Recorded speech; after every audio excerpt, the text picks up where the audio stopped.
हमारी तरफ से आप सभी को प्रणाम। प्रणाम। मेरा नाम बीना। मेरा नाम सीमा। आज अब आप लोगों को हम प्यारा सा, जब शादी मंडप में बैठती है तब का बहुत प्यारा सा बन्ना सुनाने जा रहे हैं। हमें पूरा विश्वास है आप लोगों को पसंद आएगा। चैनल को सब्सक्राइब करिए, लाइक करिए, शेयर करिए।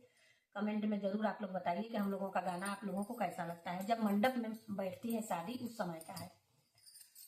तो हर मथवा निहारी लाए दूल्हे, तो हर मथवा निहारी लाए दूल्हे, माथे चांदन ना देखी लाए दूल्हे, माथे मऊरा ना देखी लाए दूल्हे, मालिया फूफा कहताए दूल्हे, मालिया फूफा कहताए दूल्हे, मऊरा पहिरियवताए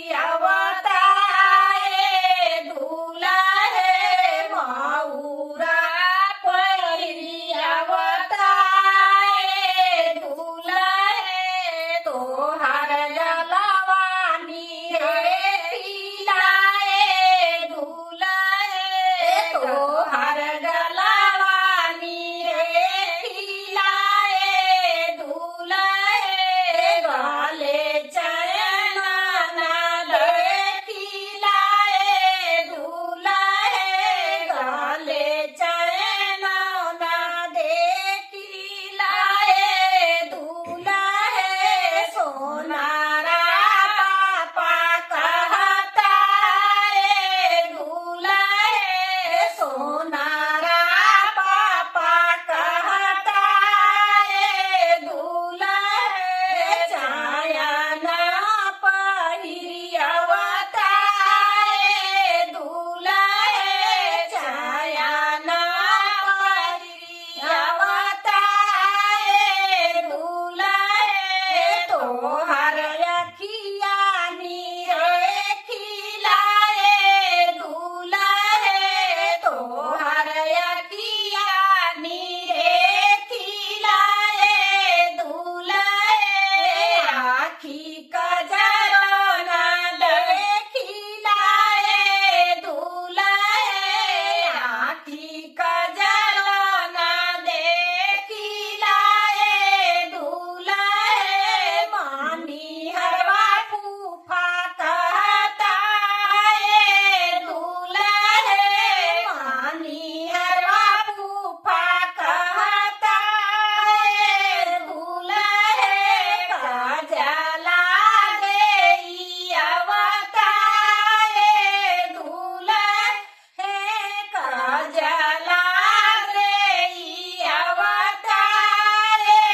दूल्हे, तोहर पैरानी रे खिलाए दूल्हे, तोहर रंगवानी रे खिलाए दूल्हे, अंग सुटाओ ना देखिलाए दूल्हे, अंग सुटाओ ना देखिलाए दूल्हे, बाज जवा फूफा कहताए दूल्हे, रानार जवा पापा कहताए दूल्हे, सूटवा पहिरियवताए दूल्हे, सूटवा पहिरियवताए